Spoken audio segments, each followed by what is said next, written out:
Stadium. They've lost 12 of the last 14, the Swannies, to the Crows.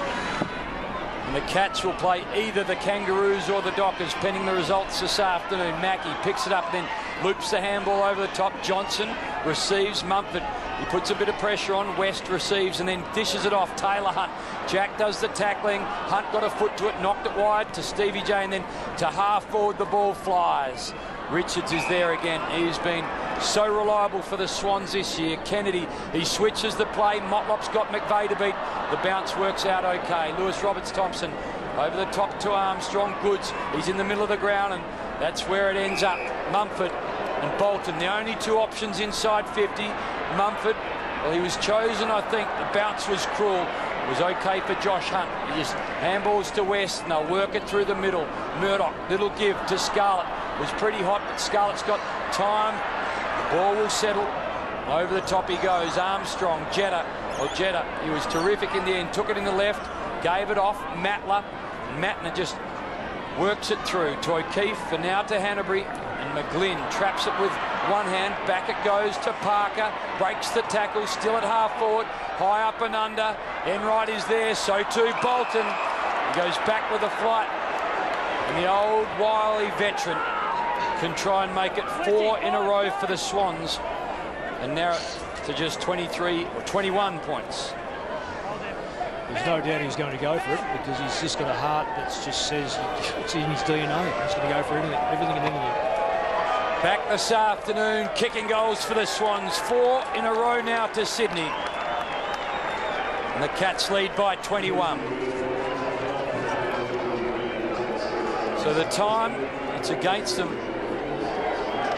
But when you thought it was about to get ugly, the Swans are charged late.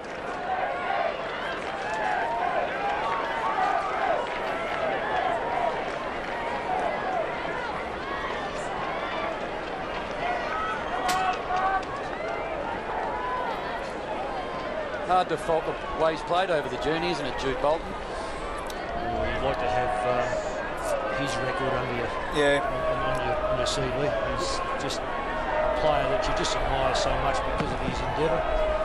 So as Hamish said, the last 4 goals of the game to the Sydney Swans. The game gone at that point, but even so, Geelong would like to finish off with some intent and send a bit of a message. I saw a long kick marked by Johnson. It was Selwood. He gives it off to Grundy. Does Johnson.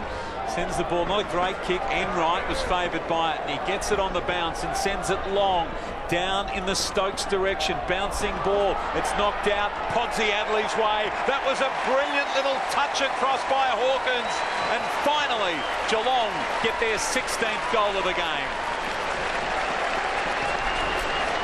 Worked his way into the game really well, James Podsiadly, and it's where Vardy does become really important. You see Hawkins and Podsiadly both involved in this set up here. Hawk with a very deft touch over the top, and Podsiadly very agile for a big man. And if Vardy can get up and recover well from this game, he can also play as a forward ruck with West. So the balance is pretty good, and we've spoken a couple of times, Mick, about the importance of really big, strong forwards in finals footy, because the ball comes in long, typically from a clearance. All 3 of them loom pretty large in the next couple of weeks. And also, Tommy, very few clubs, even in the final series, have got key backs that can match 3 talls. Holding. Corey. Joel! Push out! Push out! Second week in a row, Mick, that the Swans have conceded 100 points. They'd only done it once before this year, and that was against St Kilda, so a little bit leaky in the last few weeks. Tomahawk will add to the Cats' total, you'd think now. Well, when you go inside front 50 69 times, that's what Sydney will be looking at and going, you know, we're not only going to be losing the game, but the amount of times the opposition with less possessions have gone inside the front 50 and they've capitalised, and as you said, go over 100 points.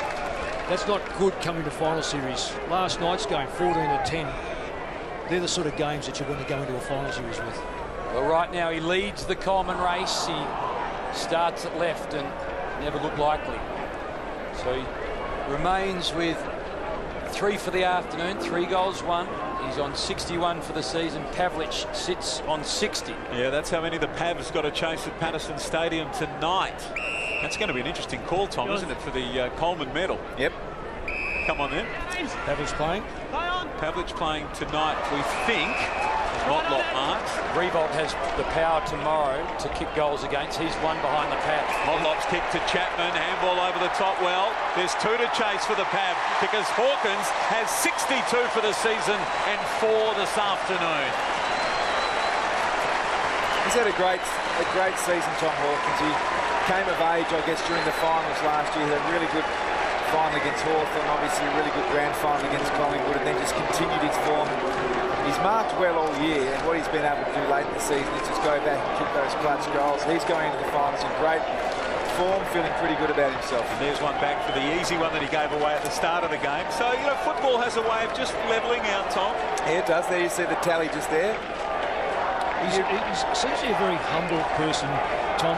He looked like he was almost embarrassed about that goal. He seems to want to kick the goals that are big goals, a hand me over top like that. Yeah. It seems to just be embarrassed about it. Really conscientious kid, and he's been playing at the forward line with a lot of big names and superstars, and now that forward line is his. The Motlop started with the vest on for the Cats. Now the construction worker's got a vest on and getting plenty of the football late in this game. So Grundy from Matna, the Swans have been plucky in this last term. They kicked 4 in a row, but the Cats have got the last 2. So Jack to Armstrong to Kennedy. The Swans will play Adelaide next week at Amy Stadium, which means there is a preliminary final, one way or the other, interstate, or out of Victoria, I should say. Kieran Jack, long ball, all Cats. Trent West, last line. And the Cats natives will be very happy with what they've seen.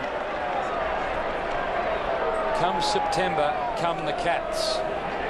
Murdoch then with a kick towards Malcheski. Stokes got his handball out to Kelly. He has been terrific today, as we've heard a couple of times. That's disposal 23 if he got one in there. And, well, he's going to get one now. I think a free kick. 16 tackles. Baz, 89 for the Cats, 68 to Sydney. That's been one of the real differences. They've just controlled the clip situations. Matna was in his back there. There is the siren. Geelong are staying at home. They'll be in Melbourne in the first week of the finals. Their premiership defence begins right here in Victoria.